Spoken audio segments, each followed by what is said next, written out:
Semana Europeia da Saúde Pública 2023.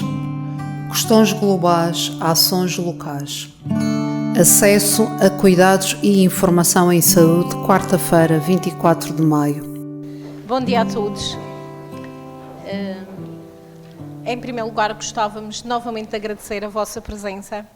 A adesão que temos visto nestes dias tem sido muito positiva. Deixa-nos também muito motivados por continuar nestas dinâmicas de participação e de discussão de temas que são importantes para a saúde pública. Gostava apenas também de aproveitar para agradecer a presença do nosso ilustre moderador e dos nossos ilustres palestrantes, que hoje estarão aqui nesta mesa redonda e darão certamente contributos importantes para as nossas reflexões e potenciarão certamente comentários da plateia que nós também pretendemos ouvir. Relembro que neste processo nós estamos a discutir assuntos considerados relevantes para a saúde pública, no contexto europeu, no contexto nacional e no contexto regional, mas estamos a discutir também ações locais para estes problemas que são globais. Pretendemos que a discussão aqui contribua para o processo de implementação do Plano Regional de Saúde 2021-2030. Por isso, as vossas perspectivas são também importantes. A todos, muito obrigada pela participação e estaremos aqui também amanhã para outra discussão. Mas isso depois o nosso moderador também vos convidará a estar aqui amanhã para a próxima mesa. Muito obrigada. Eu passo a palavra então ao João Carramanho. Muito obrigado, doutora. Bom dia. Sejam bem-vindos todos a mais um debate desta Semana Europeia da Saúde Pública. O tema de hoje é acesso a cuidados e informação em saúde. Talvez daí a pertinência do assunto, porque a sala está cheia, ainda bem. São convidados desta sessão e palestrantes, no fundo, a doutora Joana Moreno, que está aqui do meu lado esquerdo, que nos vai falar sobre literacia e acesso à saúde. O doutor Fábio Camacho, qualidade e acesso a cuidados de saúde, obviamente o papel das unidades de saúde na comunidade. A enfermeira Marina Castro, saúde digital, reforço de acesso à saúde, vamos perceber como. E o Dr. Ricardo Pereira, que nos vai falar daquilo que é a lei. Nós queremos ter acesso à informação, temos que perceber que existe uma lei. Permitam-me, de uma forma muito rápida e inicial, que faça apenas um pequeno resumo, porque senão iríamos perder aqui muito tempo naquilo que são as notas curriculares. Chama-se Joana Moreno, é médica especialista em saúde pública desde 2022 e exerce funções na Unidade de Saúde Pública do Cesarame. Realizou a formação especializada em saúde pública na Unidade de Saúde Pública de Gaia, portanto tem a pronúncia do Norte. É mestre em Educação para a Saúde pela Faculdade de Medicina da Universidade do Porto e tem uma pós-graduação de Gestão de Projetos em Saúde pela Escola Nacional de Saúde Pública. É secretária-geral também da Direção da Associação Nacional dos Médicos de Saúde Pública desde o ano passado. A enfermeira Marina Castro é enfermeira especialista em enfermagem médico-cirúrgica, é mestre em Ciências de Enfermagem, é pós-graduada em Gestão de Cuidados Integrados de Saúde e em Gestão de Recursos Humanos, é enfermeira gestora do Cesarame, é também enfermeira adjunta do enfermeiro-diretor para as áreas da tecnologia e da inovação e por isso é que ela hoje se encontra aqui ao meu lado. Ricardo Pinto Pereira é licenciado em Direito pela Faculdade de Direito da Universidade de Coimbra, tem uma pós-graduação em Direitos dos Contratos Públicos pelo Instituto, é vogal da Comissão de Monitorização do Plano de Gestão dos Riscos de Corrupção e Infrações Conexas, é também o responsável pelo acesso à informação, é o encarregado, e é isto que nos importa, da proteção de dados do Serviço Regional de Saúde da Região Autónoma da Madeira. Por último, o Dr. Fábio Camacho, que é o diretor, portanto, e o coordenador do ACES, do Agrupamento de Centros de Saúde, é licenciado em Medicina, é médico pela Faculdade de Medicina da Universidade Clássica de Lisboa, é assistente graduado da especialidade de Medicina e, para nós, o que nos importa neste momento, porque ele já teve outras funções, é que é o coordenador-geral do Agrupamento de Centros de Saúde da região, como eu vos tinha dito. Acesso a cuidados e informação em saúde. A informação é uma coisa muito importante, não é, doutora Joana? Porque sem informação nós não conseguimos eventualmente ter poder de decisão. E isto leva-nos a uma questão que tem a ver com a literacia. Como é que está a literacia dos portugueses relativamente à saúde? Antes de mais, bom dia a todos e bom dia aos meus colegas aqui de mesa. Pronto, vou-me ouvir ou falar com o sotaque do Norte, como diz aqui o nosso querido moderador. De facto, a literacia é uma coisa que tem vindo a ser estudada cada vez mais nos últimos anos.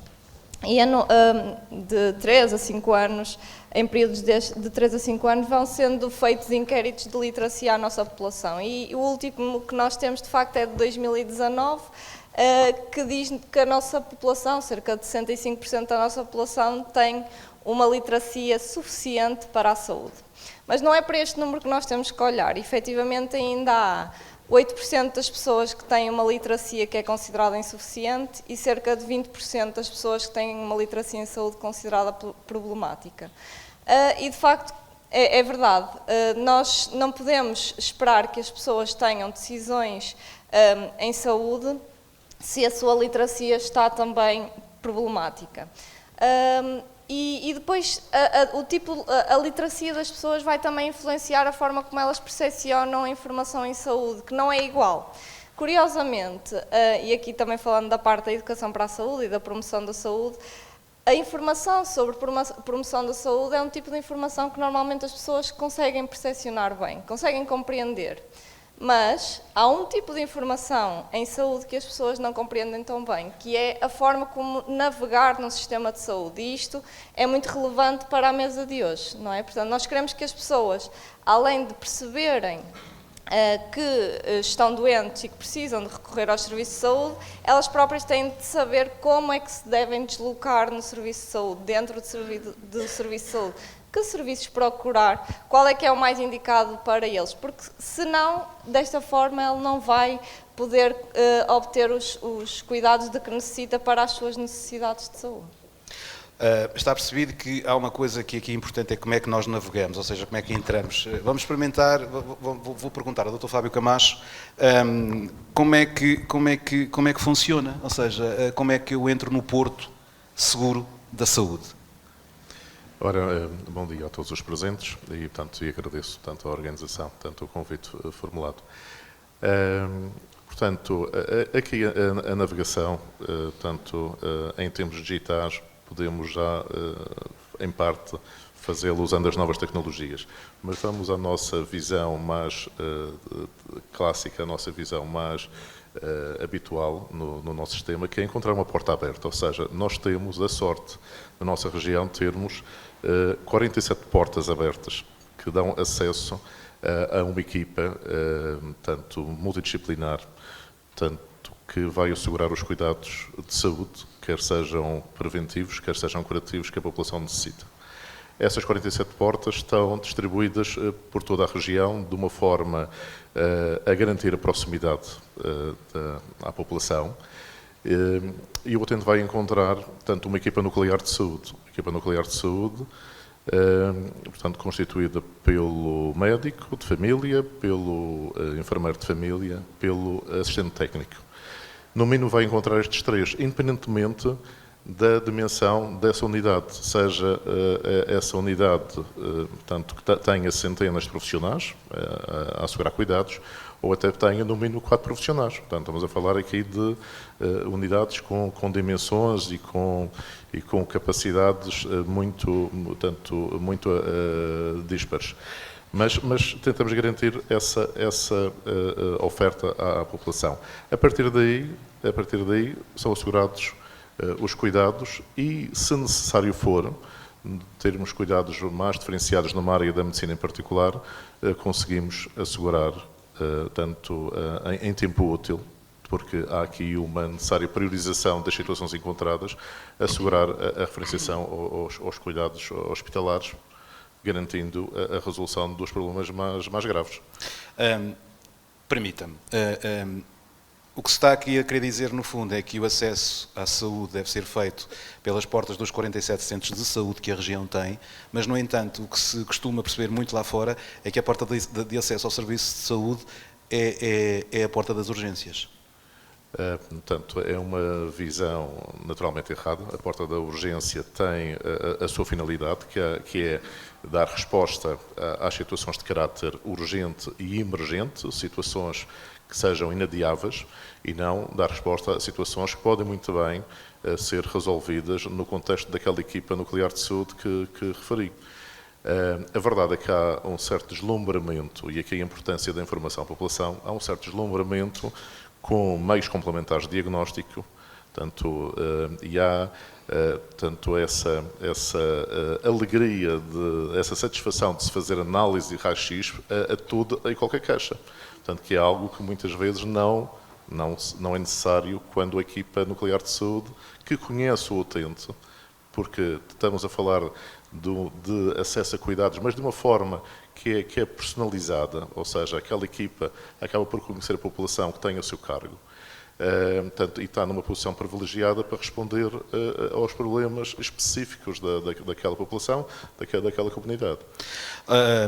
Doutora Joana, diga uma coisa, o que é que falta para que as pessoas possam perceber o que é que tem que ser feito, seja eventualmente a nível político ou a nível das pessoas que decidem, digamos assim, para que as pessoas tenham que perceber que o acesso à saúde deve ser feito pelos centros de saúde, e falamos aqui agora da região, e não pela porta da urgência? Sim. De facto, aquilo que eu dizia há pouco, portanto, nós temos muitas pessoas que ainda não sabem, curiosamente, como é que os serviços estão organizados. E portanto, a primeira intuição que eles vão ter é ir ao serviço de urgência. E acho que é isso que nós temos que nos preocupar em trabalhar. E aqui nós, enquanto equipa de saúde pública, também temos uma responsabilidade acrescida nesse papel. Portanto, o que nós temos de tentar fazer perceber à população é, de facto, quais são as situações que devem motivar a ida à urgência e quais é que devem ser as outras situações que devem ser encaminhadas para os outros serviços de saúde. Sinceramente, acho que isto passa muito mais pela consciencialização das pessoas, e pegando também nos mais jovens que aqui nos ouvem hoje, começar logo desde jovem a perceber quais é que são efetivamente as situações que devem ir para um sítio ou para outro, porque senão de outra forma não iremos conseguir que as pessoas façam as escolhas. E de facto, se há tanta gente que tem uma literacia baixa na percepção de quais é que são os diferentes níveis de cuidados e a sua organização, é aí que nós temos que trabalhar, na parte da maior informação sobre isso. Enfermeira Marina Castro, bom dia, seja bem-vinda também. O acesso a cuidados de saúde não passa só pelos médicos, mas também passa pela enfermagem. O processo é mais fácil ou é tão, portanto, em termos daquilo que é a direção que as pessoas têm que ter relativamente ao acesso à saúde, é mais difícil, é igual? Como é que é? Como é que funciona na enfermagem?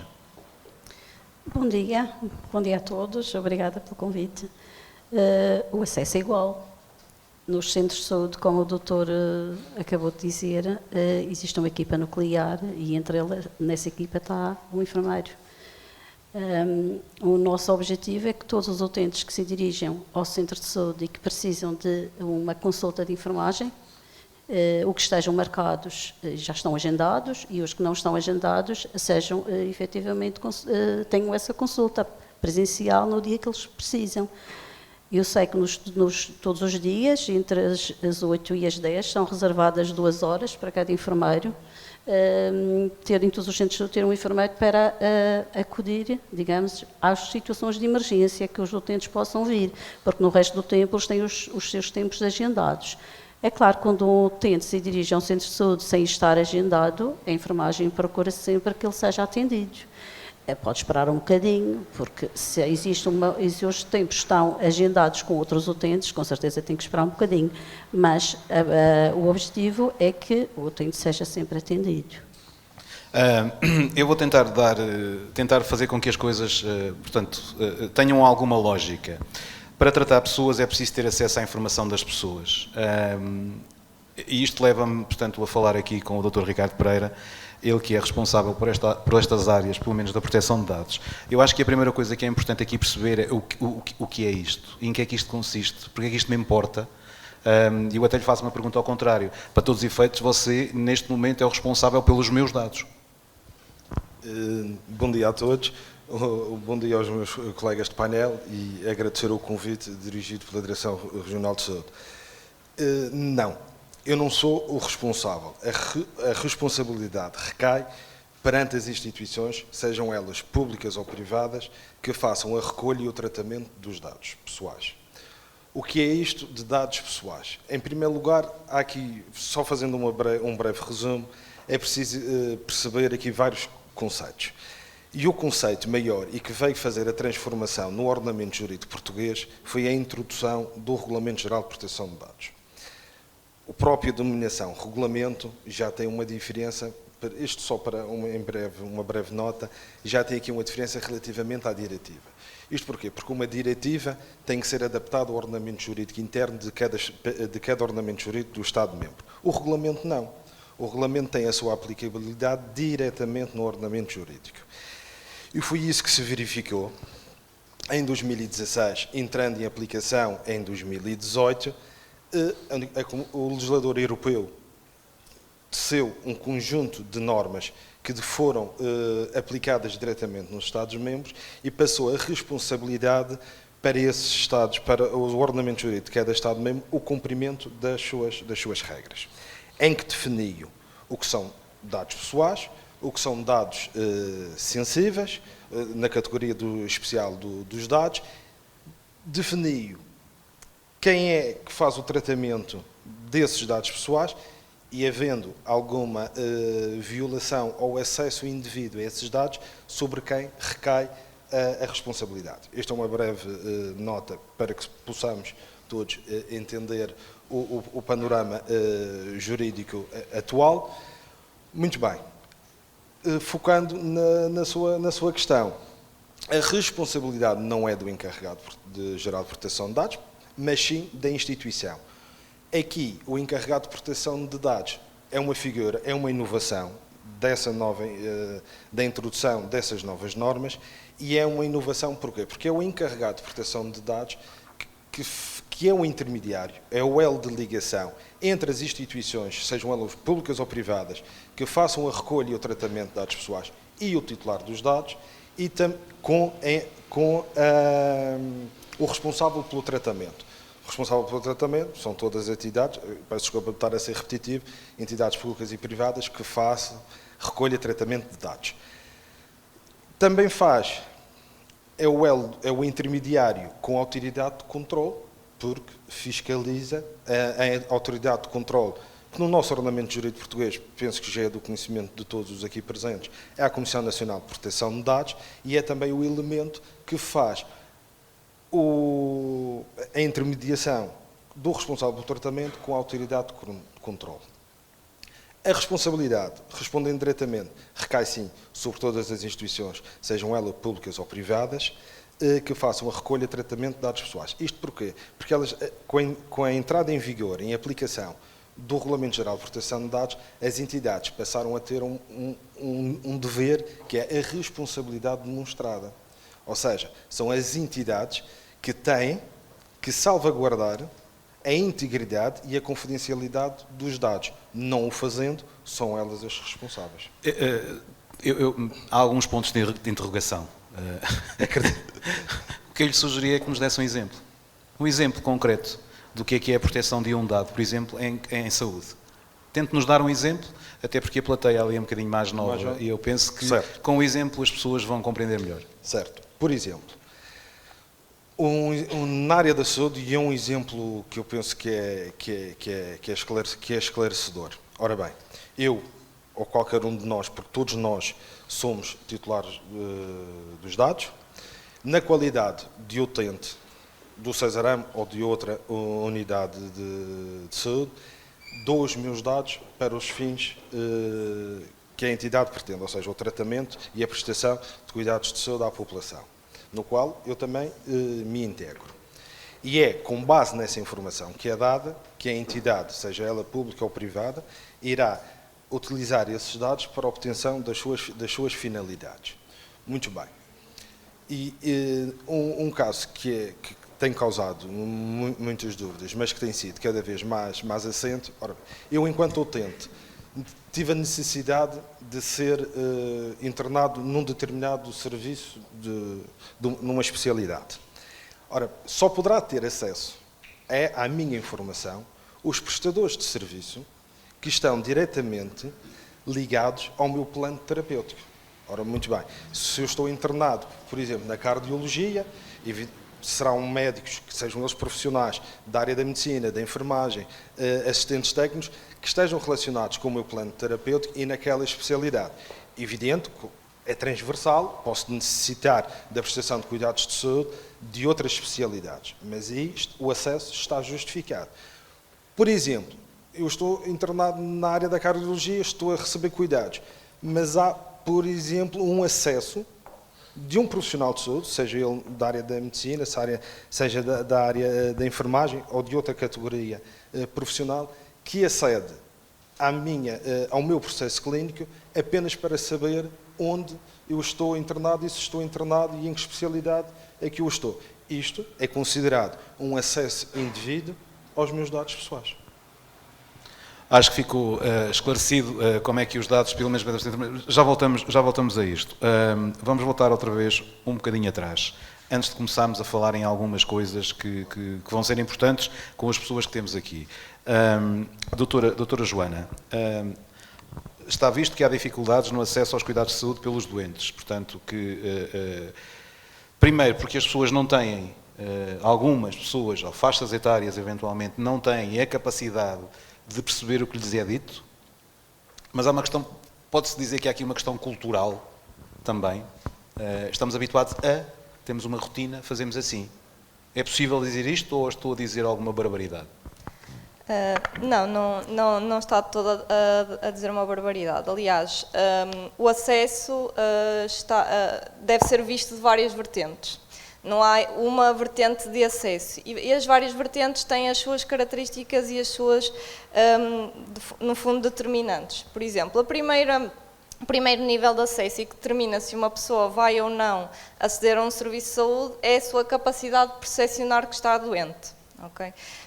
E aí, muitas das coisas, por exemplo, as questões culturais podem também influenciar a forma como se eu estou ou não doente. As minhas crenças individuais também podem influenciar. Por exemplo, se eu sou fumador, por exemplo, e estou sempre a tossir por causa da minha doença, mas noutra altura eu fico doente por um vírus, por exemplo, e estou a tossir e estou com rinorreia, mas continuo a achar que aquilo é da minha patologia de base causada pelo tabagismo. E não vou recorrer aos serviços porque a minha crença individual é que eu não estou doente. Portanto, o primeiro nível de acesso tem, e aqui está intimamente ligado com a literacia, tem a ver com a forma como a pessoa percepciona a sua doença. E o segundo nível de acesso tem muito a ver com essas questões culturais, que é, ok, eu sei que estou doente e agora eu tenho de ter a capacidade de procurar um serviço de saúde que responda aos meus problemas de saúde. E aí muitas das nossas características culturais vão influenciar qual é que é o meu género, qual é que é a minha autonomia, tudo isto vai influenciar na capacidade de eu procurar o serviço de saúde. E acho que isto é muito relevante, porque hoje em dia temos visto, e ontem provavelmente se falou muito da diversidade, não é? Estamos a ver uma evolução da diversidade da nossa população, e nós, enquanto profissionais de saúde, temos de ser capazes de nos adaptar também à evolução cultural que estamos a observar. Porque não nos adianta que as pessoas procurem os serviços se depois encontram barreiras da nossa parte nos cuidados de saúde. Portanto, nós temos de ser capazes também de demonstrar que, independentemente do género, da idade, do estatuto socioeconómico, que os cuidados que vamos prestar são exatamente os mesmos. É possível dizer neste momento, por exemplo, que aquela plateia de mais jovens é capaz de ter maior literacia que esta plateia, perdoem-me, não é por comparação, mas é por uma comparação com alguma lógica de futuro, que esta população aqui deste lado, como é relativamente mais velha, perdoem-me, tem mais literacia porque tem acesso, por exemplo, a Instagram, Facebook, TikToks, internet. É possível dizer isto? Acho que isso não é possível dizer só de olhar para as pessoas. Eu acho que os desafios que esta parte da plateia tem são diferentes do que aquela plateia tem. Acho que a forma como nós também vemos os serviços de saúde este lado da plateia, é diferente da forma como eles veem. E acho que os serviços também têm que evoluir no sentido de perceber como é que é a visão dos mais jovens e como é que nós podemos também responder às suas características, não é? Porque nós não podemos ser, enquanto profissionais de saúde, os criadores das barreiras ao acesso, porque já chegam as barreiras que existem da parte individual da população. Portanto, nós temos que ser o máximo abertos a todas as diferenças que vamos encontrar para tentar colmatar essa barreira que vai existindo ainda. Informação e literacia. Há diferença nisto? Ter informação ou ter literacia? Sim, principalmente quando falamos de literacia em saúde, porque nós podemos ter informação, mas depois temos que ser capazes de transformar essa informação em ações. E só dessa forma é que nós também vamos conseguir que a população seja capaz de decidir autonomamente a sua saúde. Porque antigamente, não é, nós sabemos que o médico, o enfermeiro eram aquelas figuras paternais que decidiam tudo sobre o doente. Mas atualmente as coisas são diferentes, as pessoas têm a sua individualidade, a sua capacidade de tomar decisões autonomamente. E se nós não lhes damos a informação e transformamos essa informação em verdadeira literacia, nós nunca vamos conseguir que eles decidam autonomamente a sua saúde. Dr. Fábio, já percebemos que há mais do que uma porta de entrada, sendo que a porta natural da entrada devia ser realmente os centros de saúde e que o hospital, e nomeadamente o serviço de urgência, fique para as situações emergentes e urgentes. Tem-se falado muito nos últimos tempos daquilo que são, em termos de acesso, o tempo que demora. O tempo médio de resposta garantida, acho que é assim que se diz, tempo médio de resposta garantida. Tem-se falado muito nisto. Na sua opinião, o que é possível fazer, o que é que está a ser feito, o que é que vai ser feito para que estes tempos de resposta sejam realmente, se coadunem com aquilo que é a expectativa da população? Portanto, naturalmente que o acesso depende dessa percepção, não é, da doença por parte do próprio, mas queria na continuidade também sublinhar que muitas vezes o acesso não acontece por doença, mas por até necessidade de certificação do estado de saúde, da ausência de doença. Acontece igualmente na atividade preventiva, nomeadamente na vacinação, e outras situações que não implicam necessariamente o estar doente. Cada vez mais a visão é a gestão da saúde, no fundo os profissionais vão gerir a saúde do utente e não a doença. Essa gestão naturalmente tem que obedecer a tempos que sejam aceitáveis na resolução dos problemas, senão corremos o risco de estarmos a trabalhar de forma infrutífera. Os tempos máximos de resposta garantidos estão a ser neste momento alvo de trabalho, de forma a encontrar as soluções mais adequadas e não esquecendo aqui a importância do que é a priorização. Portanto, atribuir os tempos de acordo com a gravidade da doença, de acordo com a legisarte, de forma a termos coerência na nossa atuação.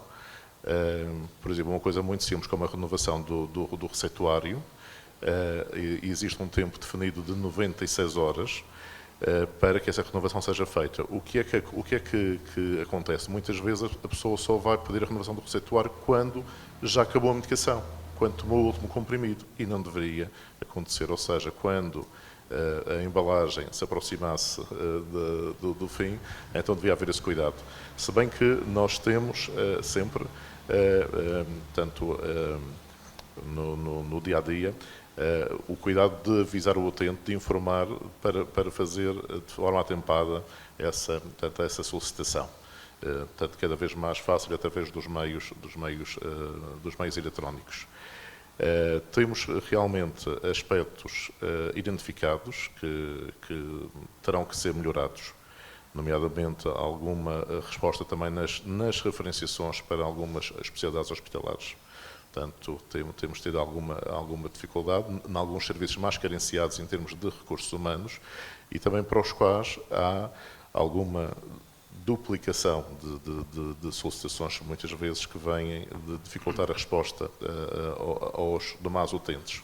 Portanto, é um trabalho que está a ser feito neste momento e que até será alvo em breve de reformulação da legislação existente. Deixa-me aproveitar e fazer-lhe uma questão que é a seguinte. Portanto, a forma como se acede ao cuidado de saúde já se percebeu que tem muito a ver com a informação e com a literacia que eu tenho sobre saúde, correto?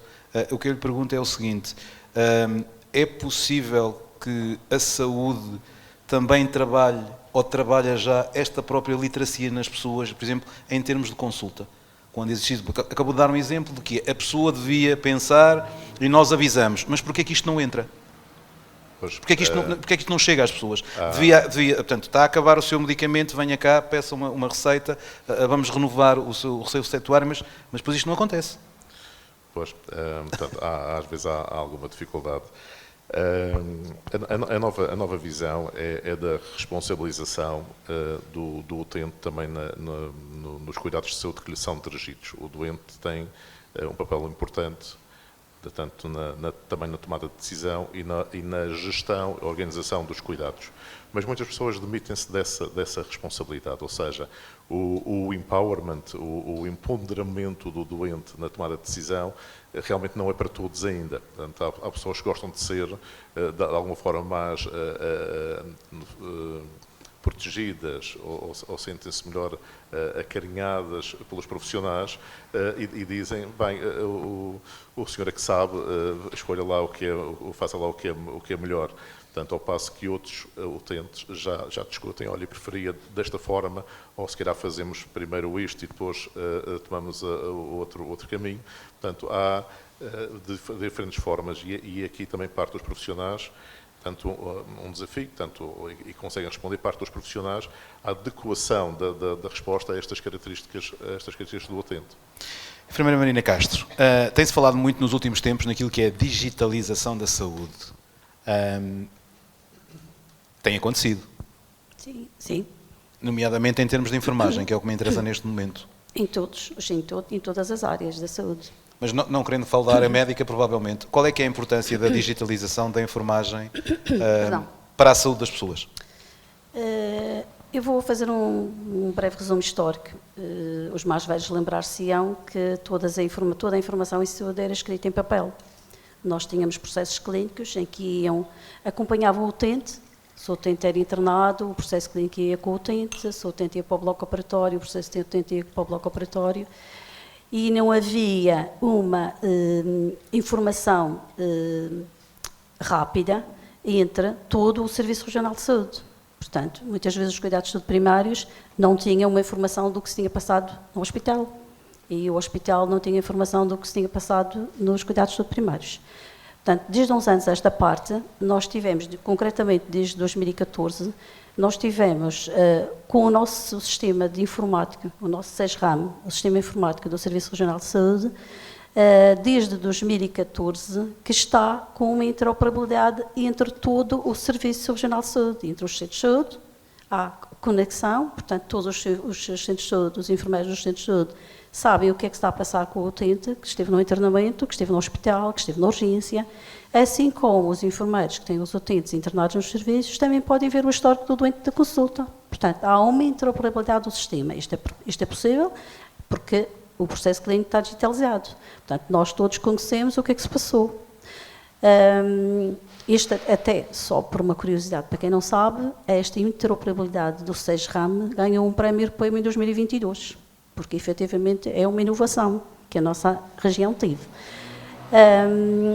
Este facto de termos o processo digitalizado ajuda em todas as áreas, ajuda na área de enfermagem, porque quando recebe o utente consegue ver o histórico do utente, consegue ver as situações que o utente passou no centro de saúde, consegue ver a medicação que o utente faz no centro de saúde e vice-versa. Conseguimos fazer referenciação se um utente é internado num serviço e precisa depois de seguir os cuidados de saúde primários. O que é que nós fazíamos antigamente? Enviávamos uma carta, o utente levava uma cartinha para entregar no centro de saúde, certo? Às vezes o utente perdia a cartinha, esquecia-se em casa, o utente ia a uma consulta e tinha que levar os exames complementares de diagnóstico e esquecia-se dos exames complementares de diagnóstico, o utente ia ser operado e precisava de levar o TAC, porque o TAC era necessário que se visse as imagens durante a cirurgia e esquecia-se de levar o TAC e às vezes o doente não era operado porque as imagens eram imprescindíveis. Neste momento isso não se passa, está todo digitalizado, nós temos essa informação toda no sistema informático. Portanto, isto facilita imenso, quer os profissionais de saúde, todos eles, a enfermagem em particular, claro que sou enfermeira, facilita-nos a todos o acesso à informação do utente e facilita também o acesso do utente à informação também de saúde.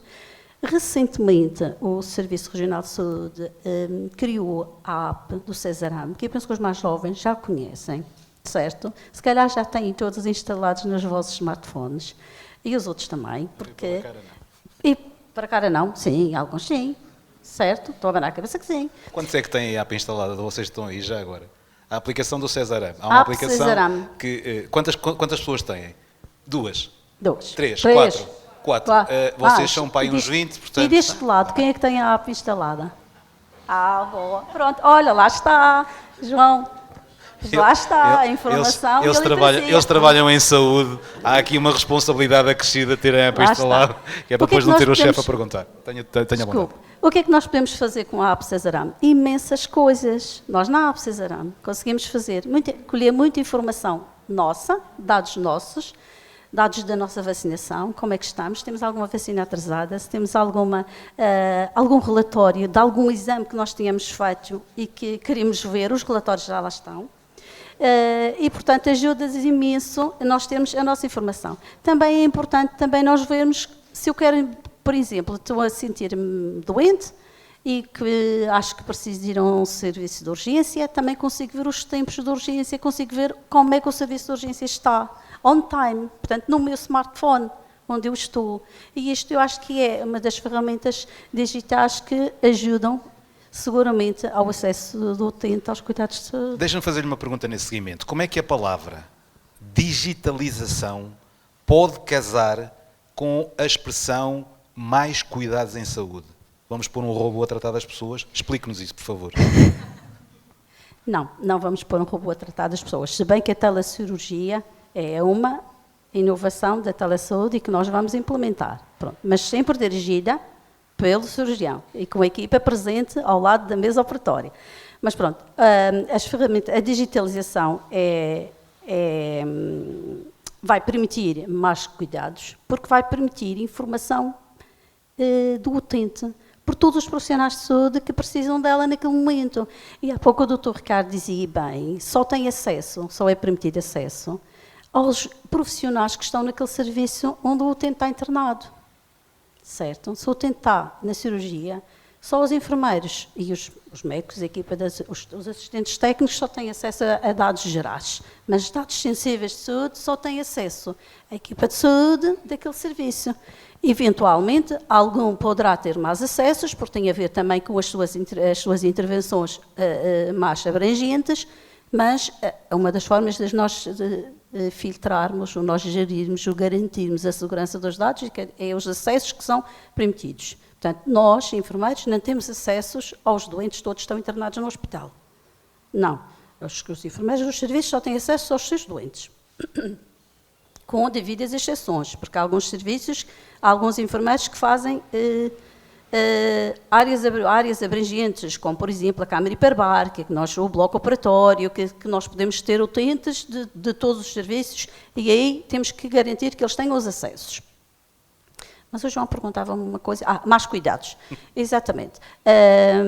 A digitalização é importante, porque eu, em tempo real, consigo saber o que é que está a passar no utente. Portanto, eu estou num serviço de internamento e o utente vai ao bloco operatório, ou vai fazer um exame complementar de diagnóstico no bloco de exames de gastro ou na radiologia, e eu sei exatamente o que é que está a passar. Basta ir ver o que é que está a passar, porque o utente foi lá fazer o exame, mas eu estou a ver. E estou a ver os registros que a colega está a fazer. E, portanto, sei como é que o utente está. Se eu tenho um utente que vai à cirurgia de ambulatório, que é operado, uma cirurgia de ambulatório que é operado e vai embora, sai no mesmo dia. A cirurgia de ambulatório é assim que preconiza. Este utente que é operado, que é submetido a uma intervenção cirúrgica, tem certamente uma incisão cirúrgica, portanto tem uma ferida operatória. Esta ferida operatória tem de ser cuidada no centro de saúde, certo? Portanto, uma das formas que nós podemos utilizar a digitalização é referenciar este utente para os cuidados de saúde primários, para o enfermeiro de família, porque nós conseguimos... Antigamente, o que é que nós fazíamos? Pagávamos no telefone, telefonava para o centro de saúde, claro que era demorado. Como é que nós conseguimos fazer uma chamada para fazer marcação de 8 doentes que são operados de cirurgia de ambulatório, por exemplo, e cada um é de um centro diferente. Gastamos imenso tempo nisto, não temos tempo, e é bem que, no outro lado, alguém nos atenda, em tempo útil, não é? Portanto, a referenciação é fundamental. Portanto, nós referenciamos, aquele utente precisa, hoje é operado, precisa fazer uma consulta daqui a 3 dias, e o enfermeiro, para além de fazer o relatório de enfermagem que fica guardado no processo clínico do doente, e o enfermeiro dos cuidados de saúde primários há de ver como é que o utente se passou e quais são os diagnósticos de enfermagem, quais são as intervenções que é para se dar continuidade. E o enfermeiro do centro de saúde, quando vai abrir a agenda eletrónica do seu dia que vai começar, tem um alerta que diz, tem referência deste utente para consulta. E, portanto, esta é uma ferramenta fundamental, porque acabou com os utentes que iam para o centro de saúde com uma cartinha a tentar marcar um tratamento que naquele dia era impossível, ou era muito mais tarde do que aquela hora que ele queria. Portanto, com a referenciação, nós conseguimos que os utentes não percam tempo, não façam viagens desnecessárias e, quando chegarem, tenham a sua marcação regularizada. E tem aqui pano para mangas. Antes que eu continue nas mangas, vamos só ao pano. Diga-me, doutora Joana. Não, eu só queria acrescentar aqui uma coisa, mais numa perspectiva não só de utente que nasceu no continente e também de quem faz consulta do viajante. Porque, de facto, o sistema de informação da região é excelente na interoperabilidade entre os centros de saúde, hospital e assim, mas ainda existe aqui um campo a melhorar, que é, por exemplo, um utente que seja atendido, vai de férias ao continente, é atendido no continente, volta para cá, os profissionais de saúde não conseguem ter acesso a esta informação, a menos que o doente traga a cartinha com essa informação. E, portanto, ainda acho que há aqui alguma coisa que devemos melhorar, tentar que esse acesso se faça mais fácil mesmo, por exemplo, o acesso à vacinação que o doente tem do seu histórico de criança, por exemplo, que fez no continente e que agora aqui na região não conseguimos ter o acesso. E para isso, permitam-me, deixem-me tentar pôr um bocado de ordem, que eu sei que toda a gente quer falar de uma coisa, que é o processo clínico único. Antes disso, há uns anos atrás, eu não me lembro quando, foi criada a PDS, a Plataforma Digital de Saúde. Há muitos utentes que foram atendidos no continente e que nós cá conseguimos aceder. Agora, nem toda a informação está, assim como muita informação dos nossos utentes de cá foi também colocada na PDS. É claro que nem todos foram colocados e isso é realmente uma questão que nós precisávamos melhorar, mas é aí que a gente introduz aquilo que o João quer introduzir. Que é o processo clínico único. Se for possível, agradecia. Pegando no exemplo, e uma das vantagens da digitalização na área da saúde, uma das vantagens, o exemplo que foi dado pela senhora enfermeira Marina, da cartinha da referenciação. Ora, muito bem, a cartinha da referenciação era entregue ao utente levava a cartinha. Vamos supor que no caminho de casa o utente perdia a cartinha no autocarro. Alguém encontrava, lia o que lá estava, tinha acesso indevido a uma informação de terceiros. Havia responsabilidade da entidade? Não, porque a informação foi entregue ao titular, era o titular dos seus dados que tinha, a responsabilidade recaía sobre ele. Agora, se não fosse uma questão da referenciação, mas fosse, por exemplo, um profissional de saúde que transportasse consigo um processo clínico e que o perdesse, e que terceiro teria acesso àquela informação na mesma situação, no autocarro, ou no metro, ou esquecido em qualquer sítio, aí sim já havia uma violação, um acesso indevido a dados de saúde e a dados de terceiro, em que a entidade eventualmente poderia ser responsabilizada por essa situação. Isto só para fazer o paralelismo e a vantagem da digitalização. Não sou contra o suporte de papel, como é evidente, e eu sendo da área das letras da humanidades, prefiro em papel, como é evidente, mas a digitalização traz essa vantagem, que é garantir a integridade e a confidencialidade da informação. Processo clínico único é uma das situações que a região quer fazer. Eu agora vou dividir os microfones. Eu vou dar um microfone ao Dr. Fábio Camacho, porque é médico, e são informações clínicas. E depois há aqui um entrave que existe neste momento, para quem acompanha um pouco o processo clínico único permitirá que eventualmente um de vocês vai ao privado e fazem alguma coisa no privado e depois quando voltam ao público por alguma razão, o público sabe o que é que fizeram no privado. E se forem ao privado, no privado sabem o que é que fizeram no público. Mas o que anda aqui a saltar de um lado do outro é informação. Nós temos acesso a cuidados de saúde, perdoem-me aqui estar um bocado mais opinativo, nós temos acesso a cuidados de saúde, obviamente, tanto no privado como no público, a escolha é nossa, como a doutora Joana também já disse. O que eu pergunto é, este processo clínico único vai criar uma mais-valia para médicos e enfermeiros, em termos do CESARAM e em termos do público, mas pode criar um problema ou não cria um problema em termos de acesso à informação e quem é que tem direito a vê-la. Eu agora vou dividir os microfones mesmo e vou ficar sem eles. Podem-se entender os dois, por assim dizer. Ora, não sei se o Dr. Fábio quer começar. Então, portanto, se calhar vou começar e de forma muito sincera acho que já pecamos por estar a pensar tarde nesta complementaridade com a medicina convencionada, tanto com o privado, que, pronto, mas pronto, também vamos evoluindo ao tentar as situações têm que ser corrigidas, porque daí já teriam advindo benefícios para os utentes, para a instituição e também em termos de poupança em saúde, porque assistimos ainda, infelizmente, a muita duplicação de procedimentos, quer nas consultas, quer nos exames complementares de diagnóstico que são pedidos, aliás, e vemos isso até todos os dias nos pedidos de análises que muitas vezes também são feitos em duplicado e é algo que, pronto, felizmente será corrigido a muito curto prazo e que, portanto, permitirá tanto uma eficiência tanto mais notável, mais evidente na gestão da saúde da população. Portanto, a informática, felizmente, tem apresentado novas soluções, tanto e a verdade é que vejo no dia-a-dia tanto os decisores que com essa preocupação, tanto sucedem-se tanto os contactos, o diálogo com empresas especializadas nessas funções de proteção de dados. Ainda ontem tanto assisti tanto a numa entrevista, porque pronto, sendo um assunto desta importância, uma reunião online com uma empresa tanto na área que trabalha nesta área da otimização e da segurança dos dados. Portanto, para nós será muito bem-vindo, porque estamos nos centros de saúde sempre muito atentos e tentando aproveitar todas as soluções, todas as inovações em termos informáticos que vão surgindo. Damos o nosso contributo com sugestões, com a constatação daquilo que era bom melhorar. A verdade é que temos tido uma articulação muito boa com a informática nestes últimos anos, portanto, e sendo também sincero, muito melhor do que aquela que acontecia num passado relativamente recente.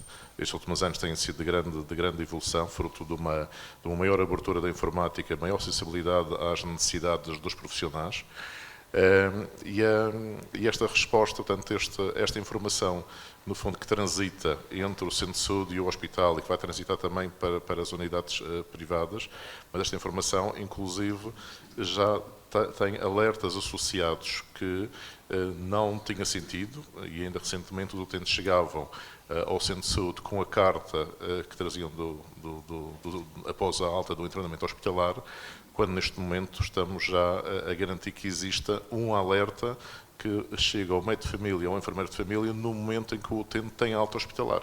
Ou seja, ainda antes de chegar a informação, há o alerta para que ela seja consultada, que tanto em tempo real, mal acabou de ser redigida a nota de alta, tanto hospitalar. Portanto, isto serão tudo ganhos em tempo e com melhor definição do seguimento depois nos cuidados de saúde primários, em que poderemos, de forma atempada, adequada à situação, marcar a consulta, planear o seguimento daquele utente após a alta hospitalar. Sim. Ora bem, quando nós falamos no processo clínico único e na partilha da informação e falamos em juristas ou em proteção de dados, a primeira reação, pelo menos que eu tenho sentido, é lá vêm os juristas com os seus parceiros e não vai ser possível, ou então vai ser um entrave. Ora, eu não sou contra o processo clínico único, muito pelo contrário.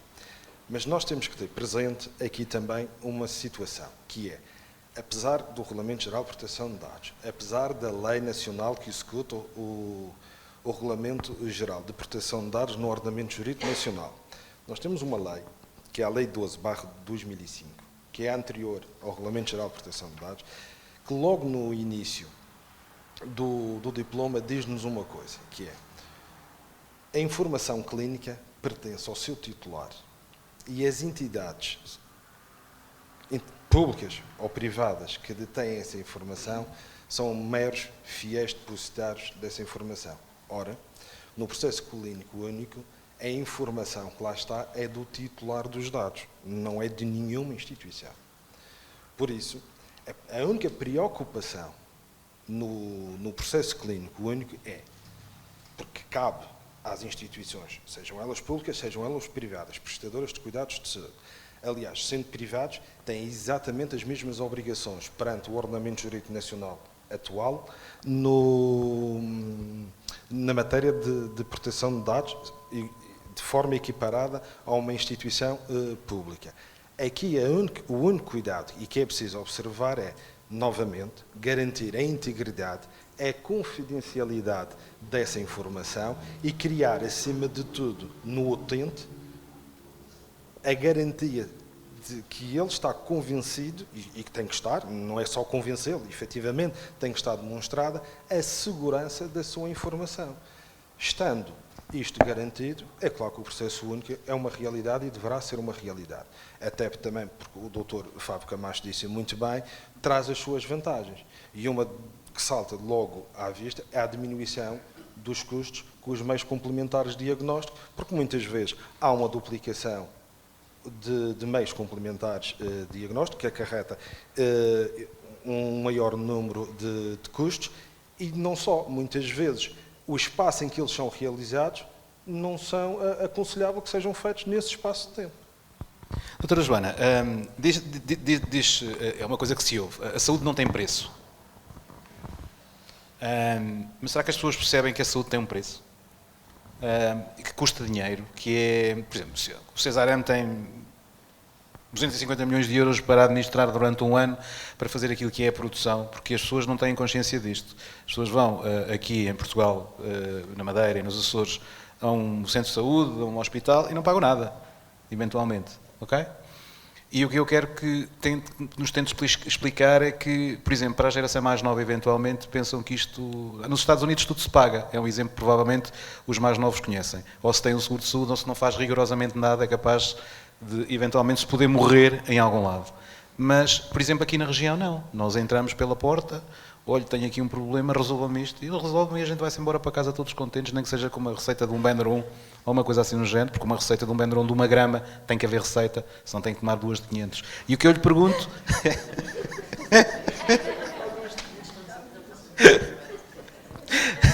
E o que eu pergunto é se as pessoas têm consciência que realmente a saúde tem preço. Ok. Eu acho que as pessoas começam a perceber mais que a saúde tem um preço. Eu acho que antigamente, de facto, esta questão do quanto é que se paga por determinado exame, determinado tratamento nos serviços de saúde, não era uma consciência. Mas eu acho que nos últimos anos E também fruto de algum paradigma que tem mudado, não é? As pessoas têm adquirido se calhar mais seguros de saúde, já visitam mais o privado.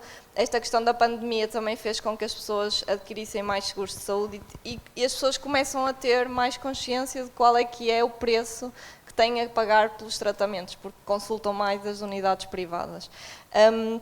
Se isso depois leva a uma maior valorização ou não dos cuidados, isso já é uma questão muito diferente, não é? Porque não me parece que o facto da pessoa saber o preço que um serviço custa mude, no fundo, a sua preocupação para a sua procura correta dos serviços, por exemplo. E isso acho que é uma coisa que acho que é importante ser trabalhada, não é? Porque se a pessoa souber quanto é que vai, no fundo, custar ao Estado aquele tipo de tratamento, se calhar já vai tomar umas decisões a priori, ou não sabemos, mas era uma coisa que eu gostava que as pessoas pensassem, não é? Se eu sei que por ter uma doença pulmonar obstrutiva crónica do meu tabagismo, vou custar X dinheiro ao Estado nos meus tratamentos, eu se calhar deveria pensar 2 vezes em ter esse comportamento, não é? E isto aplica-se a várias coisas na área da saúde. E o pior é quando há tratamento para tudo e a gente não está preocupados com isso. Exatamente. Portanto, é melhor arranjar uma doença que não tenha tratamento para ver se as pessoas pensam no valor. Há um tempo, portanto, um tempo para tudo. E o que eu perguntava neste momento é porque as pessoas estão aqui e eu também não tenho que ser propriamente só uma pessoa que estou aqui a meio, só vou jogando as coisas. Eu perguntava porque acho que é de todo importante que as pessoas que estão na plateia, sejam lá quem for, se têm alguma questão que queiram fazer ou que queiram ver respondida ou se querem esmiuçar alguma situação. E proponho levantar-me e levar o microfone até vocês. Portanto, perguntava se alguém tem ou quer colocar alguma questão a algum das pessoas que estão aqui. Sim, com certeza.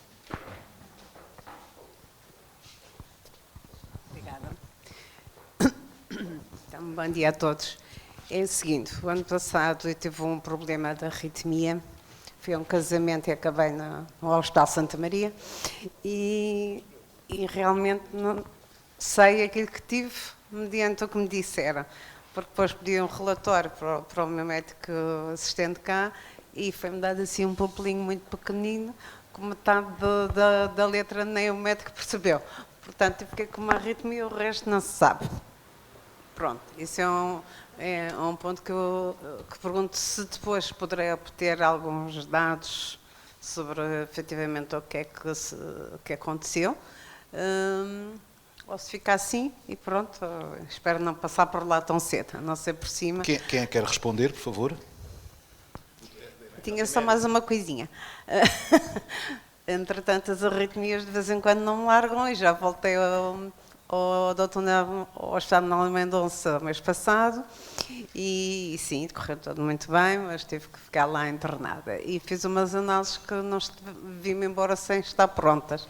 Será que já devem estar prontas, né? Mas os resultados depois, como é que eu saberei se estavam bem, se não estavam? Muito obrigada.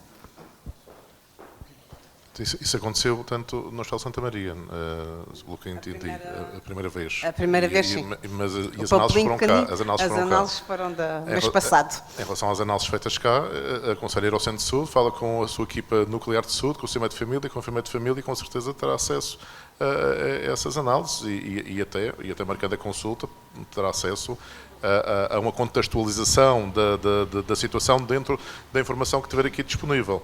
Agora, isto faz-nos pensar numa coisa muito importante, que é, não basta só ter o melhor computador do mundo, os melhores meios informáticos do mundo, é preciso pensarmos na qualidade dos registros que são feitos. E a qualidade dos registros é muito importante, não só para nós, para ficarmos com o nosso portal muito bonito, com muita informação, mas sobretudo para que os outros profissionais possam aproveitar ao máximo os dados que nós temos, tanto que o utente nos foi fornecendo ao longo dos anos, porque pronto, na nossa atividade consegue-se, digamos, um histórico muito consistente, com muita informação que é útil para os outros profissionais.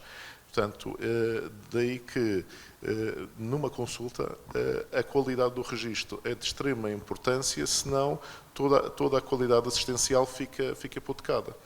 E nós tínhamos justamente aqui um aspecto a falar hoje, que era a qualidade, não é? Nós temos a qualidade do ato assistencial, que antigamente estava muito dependente das estruturas, digamos, da parte física das unidades de saúde, e que hoje todo o processo de certificação de qualidade está virado para a parte dos procedimentos, para a parte assistencial. Digamos, nós não nos preocupamos propriamente mas não é o centro da preocupação a cadeira para o utente obeso, como num processo de certificação anterior. É a preocupação termos um plano assistencial para a obesidade e para a obesidade que vai dar uma resposta integrada a este utente por todos os profissionais de saúde. Daqui que, pronto, esta sua intervenção permitiu, pronto, no fundo, ser esta reflexão em relação à qualidade dos registros, senão depois fica tudo hipotecado e até com grandes ansiedades para o utente. Tenho ali mais uma questão. Quer falar, doutora enfermeira quero. Marina? Tenha à vontade, que depois vou ler aquela. Esse documento que lhe deram foi escrito em papel, escrito à mão? Pois, é um hospital que não está... É um hospital que não tem o processo de digitalização como o nosso. No nosso não poderá ter um papelinho escrito à mão, já terá um documento já impresso.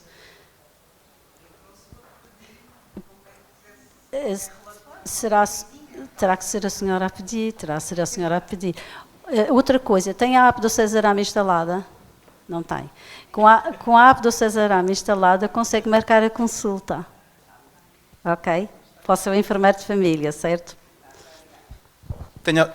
Antes, só o Dr. Ricardo e depois... Mas relativamente à primeira questão que colocou, e efetivamente, consoante aquilo que foi dito, a informação, seja ela dados sensíveis,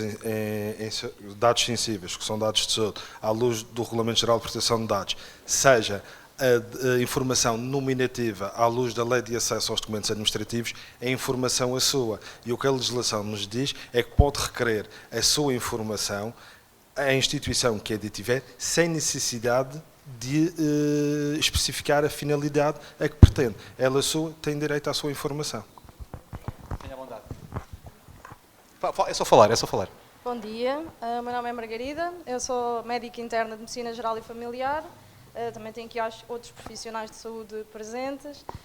Relativamente a essa questão que o Dr. Fábio Camacho esteve a explorar acerca da qualidade dos registros clínicos, de facto, para o médico de família, fazer muitas consultas, é um desafio, não é? É um desafio estarmos muito tempo a olhar para o computador para certificarmos que temos os registros completos. E, de facto, se calhar muitos daqui já presentes já sentiram que o médico se calhar está mais tempo a olhar para o computador do que para o próprio doente numa consulta. E, de facto, é um desafio nós conseguirmos dar aquilo que o doente precisa, que é a nossa atenção, não é? Olhar para ele, tomar atenção àquilo que ele está a dizer e refletir sobre isso. E, por outro lado, termos a capacidade de fazer registros clínicos completos. E isso tem muito a ver com o trabalho que o Dr. Fábio Camacho já referiu, entre a informática, não é? E os sistemas de saúde, e a dificuldade que é em adequar o sistema informático, com todas as vantagens que isso tem para o doente, à nossa atuação, não é? Para nós não perdermos tanto tempo na nossa consulta a estarmos a fazer estes registros diários. E depois isto leva também à minha segunda questão, que é, de facto, o processo clínico único e os registros de saúde completos são essenciais não só para o doente, não é? Que tem direito a ter a sua informação completa, mas também para o nível também de investigação e o que é que nós fazemos com esses dados gerais da população. Como é que nós, utilizando esses dados, conseguimos criar mais informação, mais evidência para que possamos ajudar as pessoas com base, sabendo aquilo que estamos a fazer. Nesse aspecto, se calhar falar um bocadinho acerca das novas tecnologias e do uso da inteligência artificial. Gostaria, por exemplo, de perguntar ao Dr. Ricardo, no Regulamento Geral da Proteção de Dados, como é que a inteligência artificial, ao harmonizar um conjunto grande de informação, como é que isso fica enquadrado nesse regulamento? E também aproveitava para perguntar às outras pessoas que possam querer comentar de que maneira é que isso, essa evidência que se cria com base na harmonização de milhões e milhões de dados de pessoas, como é que isso poderá ajudar às pessoas, tanto os profissionais como a população, ter mais acesso à informação sobre saúde. Obrigada. Posso começar? Ora bem, relativamente à inteligência artificial, eu vou-me confessar, a título pessoal, eu sou adepto da inteligência artificial, mas enquanto auxiliar, apoio à ação humana, não em sua substituição. É uma opinião pessoal. Agora, relativamente à inteligência artificial, a inteligência artificial reúne, e de uma forma muito mais célere, uma quantidade de dados, ou seja, de informação, que de outra forma não poderá ser feita. E relativamente a esta questão, quem desenvolve inteligência artificial está também obrigado ao cumprimento exatamente das mesmas regras que estão em vigor no ordenamento jurídico nacional e sem ser nacional. Ora bem, é claro que essa informação depois terá, quanto mais informação, nós hoje em dia, e é uma frase que já vem sendo dita há muito tempo, os dados pessoais é o novo petróleo. E é o novo petróleo porquê? Porque permite um maior acesso à informação e, com base nessa informação, eu atingir mais rapidamente e de uma forma mais eficiente as minhas finalidades. Ora, também na área da saúde é isso que se verifica. Quanto mais informação eu tiver, um melhor serviço e mais eficiente eu vou conseguir prestar. Relativamente à área da investigação científica, é exatamente na mesma medida, só que relativamente à investigação científica há uma legislação própria relativamente à investigação científica e há condições, requisitos que são necessários observar e que estão nessa legislação, nomeadamente será sempre necessário preencher os requisitos éticos. E havendo uma investigação, um projeto de investigação científica, para que depois toda a população beneficia com os resultados dessa investigação, mas será necessário observar esses requisitos, e nomeadamente há um requisito que não pode ser afastado de forma nenhuma, que é um parecer da Comissão de Ética de quem se propõe a fazer um determinado estudo. Estando todos os requisitos preenchidos e o resultado desse estudo, não haverá dúvidas nenhumas que a informação, que embora também a legislação nos diga que deverá preferencialmente ser anonimizada, ou seja, o resultado que sai desse projeto de investigação deverá ser anonimizado, ou então fazer com referência, por exemplo, a faixas etárias, de forma a que não se permita ser identificável os utentes, as pessoas que foram objeto desse estudo, mas o resultado iria beneficiar em larga escala na prestação de cuidados de saúde futuros. Relativamente à qualidade de cuidados, a qualidade daquilo que se escreve dos registros, seria importante, e isso é uma das reuniões que nós temos de ter com a informática, que é fechar ao máximo todos os campos em que nós podemos fazer registros. Quanto mais fechados os campos estiverem, menos temos que escrever. É só fazer cruzinhas e isso facilita depois aquele registro que realmente é complexo, tanto para o médico como também para o enfermeiro, não é? Relativamente à inteligência artificial, uma das coisas que nós propusemos seria uma coisa do tipo, um utente que nos chega aos nossos serviços, ou um centro de saúde, ou um serviço de urgência, e que nós não sabemos nada dele, mas sabemos o processo clínico, sabemos o número do utente e digitalizamos o número no nosso sistema informático. E automaticamente o protocolo corrido pela inteligência artificial nos daria um conjunto de informações rapidamente numa janela em que nós queremos saber tudo daquele doente nos últimos tempos. Se tem alergias, qual é a medicação que está a fazer nos últimos tempos, se foi submetido a uma cirurgia e o que é que se passou. Portanto, isto é uma das ferramentas da inteligência artificial que nos seria muito útil para nós termos uma prestação de cuidados mais eficaz e eficiente, mais rápida, naquele utente que nos está à nossa frente. E isso seria uma mais-valia da inteligência artificial. Tá. Muito obrigado. Eu tenho estado a ouvir isto, e porque eu ando, como é que se diz, ando por cá há muito pouco tempo, meio século, não é nada na vida das sociedades. E ali, pegando na intervenção aqui da doutora que falou do tempo que nós passamos a olhar para o computador, em vez de dar atenção ao doente, serve para chamar a atenção para a importância que a criação de um clima de empatia entre o profissional de saúde e o utente é para justamente melhorar a sua sensibilidade para os problemas da saúde, a sua literacia em saúde. Mas o que eu queria, eu ouço sempre, ainda há dias ouvi, numa conferência qualquer, que a porta de entrada dos serviços de saúde são os cuidados primários. Isto é sempre dito. Mas que as pessoas acabam por ir para a urgência. E eu tenho a sensação de que, podendo haver aqui uma dose de iliteracia na escolha errada do caminho, há, fundamentalmente, um obstáculo e uma dificuldade na entrada através dos cuidados primários de saúde. Eu não vou falar da realidade do continente, que acho que há muita gente sem médico de família, vem nos jornais agora todos os dias. Aqui na região eu não sei exatamente qual é a cobertura neste momento. É próxima dos 100%. Pronto.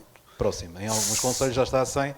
Permita-me, desculpe. Não. Sendo próxima dos 100%, essa acessibilidade através dos cuidados primários é obrigatória que se verifique e que se encaminhe e que se faça força nesse sentido.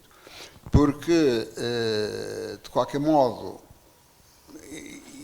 e fazer com que os familiares, a família, nomeadamente em relação a crianças, eu estou mais sensibilizado nessa área, que os pais não se assustem e corram para a urgência porque o menino tem febre à meia-noite. E saibam aguardar para o dia seguinte e arranjar essa tal porta de entrada através dos cuidados primários.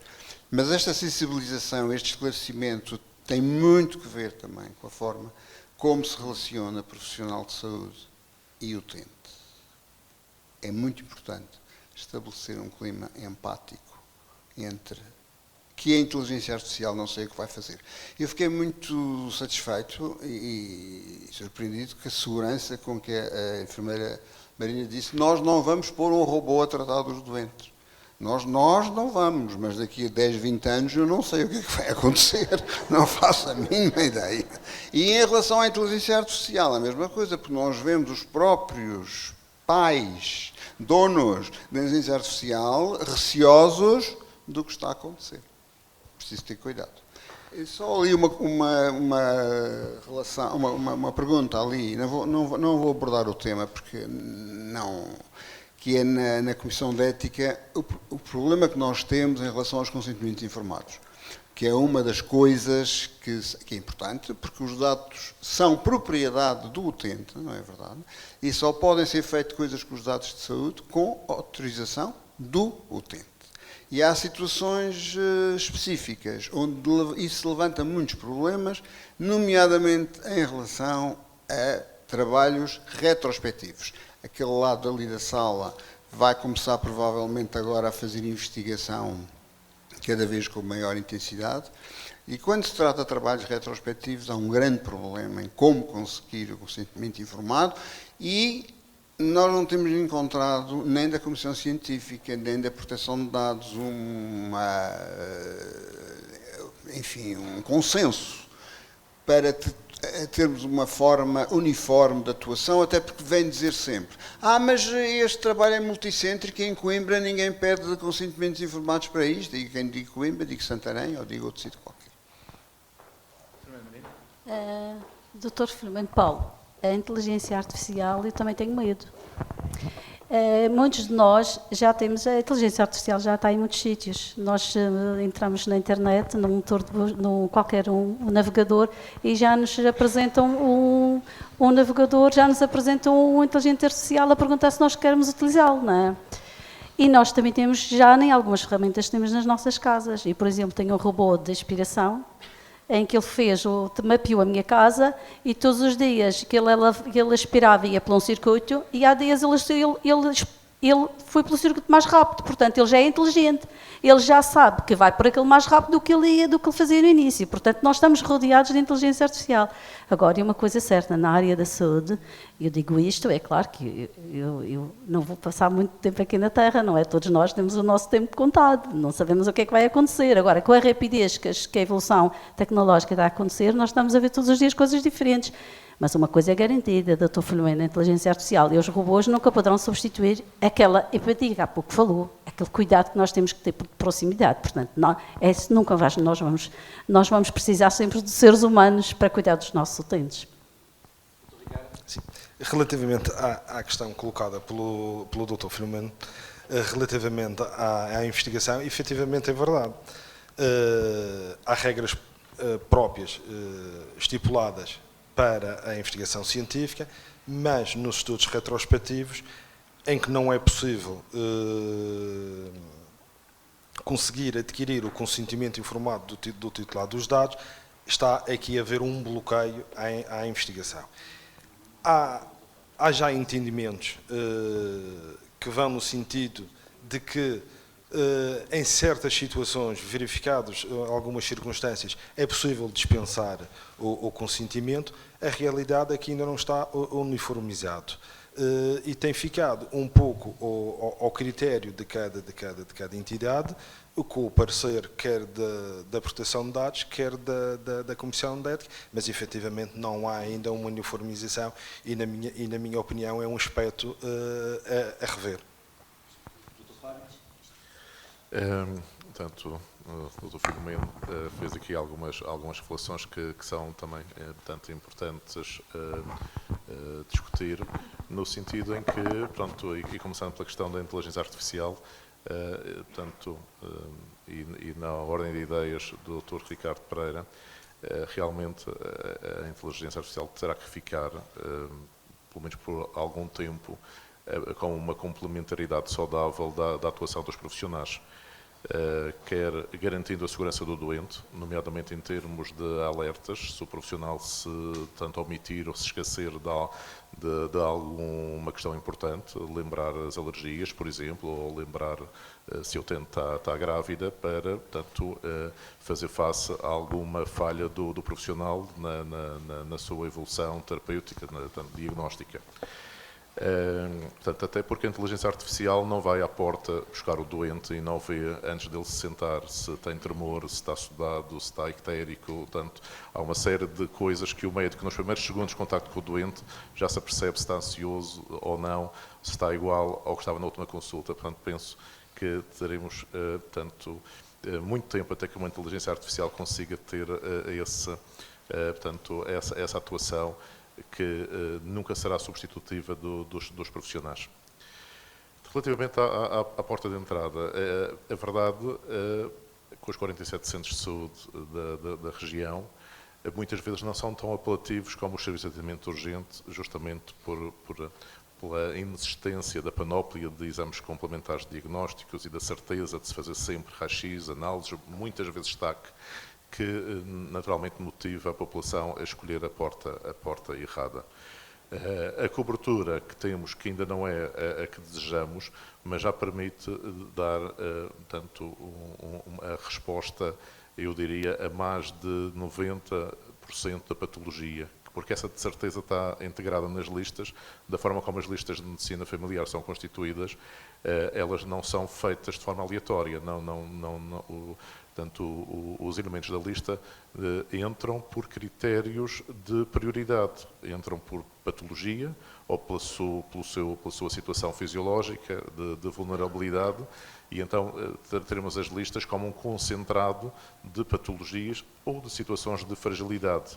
Sabemos também que há um número de utentes não frequentador. Quando percorremos o sistema nos últimos 5 anos, vemos que 8% da população, pura e simplesmente, nunca foi ao centro de saúde a uma consulta médica ou de enfermagem. Portanto, porque tem outras soluções, nomeadamente na medicina convencionada, e Das nossas limitações também, neste momento, alguns profissionais, muitos profissionais ausentes, até diria, por tanto, maternidade e outras ausências de longa duração, que temos tentado compensar da melhor forma.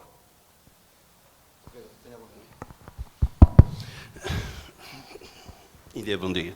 Bom dia a todos. Parabéns à Direção-Geral de Saúde por esta Semana de Saúde. Eu vim agora de Santo António também, está a decorrer uma semana de saúde também, da Junta de Freguesia de Santo António. Os temas são os temas muito importantes que estamos a discutir neste momento. Mas não basta pôr num roll-up Região Autónoma da Madeira, saudável, segura, sustentável e inovadora e ainda ter dúvidas sobre cada um destes eixos. Não pode haver dúvidas. Não pode haver dúvidas porque a sociedade está preparada para responder. A questão saudável tem a ver com as estratégias do Governo Regional, com as várias políticas, no sentido de tornar a nossa população saudável. Mas nós sabemos o que é que temos que informar. Mas é preciso ver se o cidadão vai cumprir. Porque sabemos que há cidadãos que não cumprem e que fumam, o alcoolismo é também um problema, o excesso de peso, a falta de exercício, toda uma série de situações onde há recomendações, há N tempo, mas que não são totalmente cumpridas. A segurança tem a ver com a qualidade com que esta prestação é feita e tem a ver com a formação e diferenciação dos nossos profissionais, onde existe agora uma nova componente que é a inovação, para a qual os profissionais estão preparados. Porque se repararem, nós estamos aqui numa área onde temos dois tipos de geração, uma que está com uma conectividade muito superior a esta que está deste lado. E estamos a discutir o problema da conectividade na área da saúde, que é um problema importante, mas que é uma resposta para aquela geração que está daquele lado. No que diz respeito à sustentabilidade, a inovação, a inteligência artificial, a informação em saúde, porque só uma pessoa que não tem informação em saúde é que utiliza referências erradas, circuitos errados, procura ajuda na área da saúde em instituições que não são as mais adequadas para o problema que ela está a enfrentar. O Programa Regional de Saúde 2030 tem 4 eixos fundamentais, não só a prevenção das doenças, a promoção da saúde, a proteção da saúde e a prevenção da doença e o progresso, que são as novas instituições, o Centro de Saúde do Porto Santo, o novo hospital, os profissionais com formação e diferenciação, mas o tema 2, acesso a cuidados de saúde e informação em saúde. Nós não podemos dizer que eu tenho acesso a cuidados de saúde e depois eu entro em coma numa urgência no hospital e o profissional que me vai ver não tem acesso à informação. Não me consegue tratar. Nós temos que ultrapassar isto. Dr. Ricardo, na área da parte jurídica, a inteligência artificial não vem substituir nem vem alterar a humanização de cuidados. A inteligência artificial vai aumentar esse tipo de humanização, porque vai haver dashboards com informação suficiente de apoio à decisão para podermos passar mais tempo com o nosso paciente, sem nos preocuparmos com 20 parâmetros para saber se podemos alterar a prescrição do soro numa unidade de cuidados intensivos, para nos preocuparmos com 20 parâmetros para saber se o doente fica em ECMO ou não fica em ECMO, etc, etc. Eu gostei muito da Margarida, está em Machique, não é? Exato. Eu gosto muito desta geração de médicos de família, porque de facto aquilo que a Margarida disse e as questões que pôs são muito pertinentes e traduzem a evolução do que é os profissionais de saúde na região autónoma da Madeira. A Margarida está preparada com esta situação de que eu quero tempo para ver o meu doente, mas tenho que escrever se calhar o dobro do tempo no computador. E portanto eu tenho que ter ferramentas para poupar este tempo que eu tenho que escrever. E quando vou escrever, e tenho que ter um dashboard de apoio à minha decisão, de apoio ao meu registro, para poder passar mais tempo com o meu paciente. Depois, por outro lado, a informação em saúde é da nossa responsabilidade e temos que continuar a dar essa informação, porque, acima de tudo, nós estamos a lidar com uma população mais esclarecida, com mais acesso à informação, que pode ter alguma dificuldade na descodificação dessa informação, e é natural, há pessoas com mais literacia, outras com menos literacia, mas que é da nossa responsabilidade nivelar, em termos o mesmo nível, toda a nossa população, para que a referenciação seja o mais correta possível. A porta de entrada é os cuidados de saúde primários, porque a Organização Mundial de Saúde, no dia 7 de abril deste ano, quando fez 75 anos, não falou de doença, falou em saúde global para todos. E não é só o estado físico, mental e social, é também o espiritual, o emocional e o ambiental. Portanto, quando nós falamos de saúde, falamos de cuidados primários. E os colegas, e a Maria não fique preocupada, porque eu não estou a pensar que os cuidados primários só se devem preocupar com a promoção da saúde, com a proteção da saúde, com a prevenção da doença, porque também há situações que são tratadas por vós, que depois, quando vêm que precisam de apoio de especialidades, então referenciam o doente, mas o doente está nos cuidados primários de saúde porque está a tratar da sua saúde. Portanto, cuidado com o tabaco, cuidado com o álcool, está a tratar do seu ciclo de vida, portanto, as crianças, quando nascem, tanto a escola, a diferenciação, tudo isso é, de facto, da nossa responsabilidade dos médicos de família. Nós só vamos ao hospital quando estamos verdadeiramente doentes. E vamos ao hospital para situações, infelizmente, oncológicas, situações, infelizmente, de descompensação cardíaca, situações, infelizmente, de politraumatizados por acidentes de viação, onde o sistema integrado de resposta que existe na região autónoma da Madeira funcionar, nós conseguimos também aumentar a sobrevivência destes doentes. Mas isto são doentes, não são pessoas com saúde. Pessoas com saúde não vão ao hospital. O sistema de saúde inglês, o Nigel Crisp, diz que a saúde começa em casa. O hospital é para pequenas reparações. E estamos preparados para essas reparações, que, em alguns casos, são essenciais, porque pode depender a vida ou a morte. De um infarto, de um AVC, de um politraumatizado que não teve uma resposta adequada, de uma infecção que não teve a resposta adequada. Portanto, essas são a nossa preocupação e tem que ser a preocupação.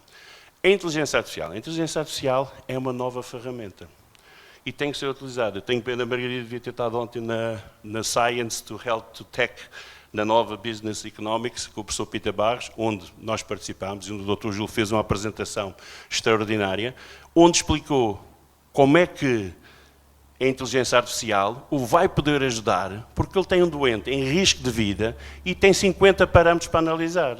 E, portanto, esta informação já tem que estar reunida, agregada e disponibilizada de apoio à decisão que ele precisa, para aumentar umas gotas de soro, para diminuir uma certa droga, etc, etc. Portanto, nós temos que pensar que a inteligência artificial, as novas tecnologias, no âmbito da saúde, vão ter um impacto extraordinário.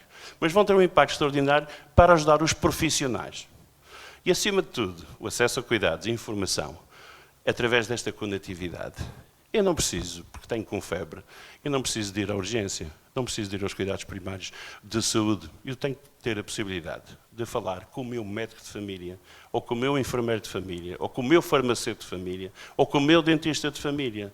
Portanto, nós não podemos ter conectividade só para pedir uma pizza para chegar à noite a casa e estamos confortáveis. Agora, se eu tenho à meia-noite uma criança que começou com febre, eu tenho que ter a possibilidade de interagir com o sistema de saúde que está a dar resposta na comunidade onde estou inserido. E isso vai ser possível através do sistema de triagem e atendimento telefónico, que numa primeira fase foi para, de facto, a ativação de meios e recursos para situações urgentes, o pré-hospitalar, mas numa segunda fase, brevemente irá ser iniciada, vai permitir até marcar consultas para os médicos de família, consoante a situação, fazendo uma triagem, um acompanhamento com a mesma segurança e a mesma qualidade. Portanto, a pandemia ensinou-nos que nós podemos ser diferentes e temos novas ferramentas para estabelecer essa diferença, sem alterar a segurança, a qualidade da prestação e a humanização da nossa prestação. Porque nós gostamos, de facto, de uma palavra, e essa não é o computador que vai dar, não é o robô que vai dar, mas a robotização não só está já na área da imagiologia, na área da patologia clínica, na área da cirurgia e vai estar presente em todas as áreas no âmbito da saúde. E, portanto, é isso que nós temos que começar a falar. Só uma palavra final para o que é o Registro Geral da Proteção de Dados. Os dados são do paciente. A partir do momento que o paciente dá autorização e o paciente está à frente do técnico de saúde, essa autorização é suficiente para que os dados sejam analisados e possam ser uma ajuda para a decisão que tem que ser tomada, como alterar a medicação, propor um outro tipo de terapêutica, propor um outro tipo de intervenção ou propor um outro tipo de acompanhamento. E é nisto que nós temos de basear. Esta relação do utente com o profissional de saúde, independentemente do grupo profissional, as novas tecnologias constituem uma ajuda para esta relação e para aumentar a empatia e não um obstáculo. Muito obrigado. Obrigado a todos, especialmente aos mais jovens. Dos dois, de há bocado ou três que tinham a aplicação, vejam-se. Se a próxima vez que vierem cá, já agora, podemos. Os senhores secretários, não sei se sabem quem é o senhor. Sabem? Não, podiam não saber. Quantas pessoas daí é que têm a aplicação da aplicação do César instalada? Metam lá um abraço no ar. 1, 2, 3, há bocado eram 4. Há aí alguém que está a falhar. Olho para trás. Quantas pessoas têm aqui deste lado a aplicação? Pronto. Muito obrigado a todos. Espero que tenham ficado um pouco mais esclarecidos. Obrigado.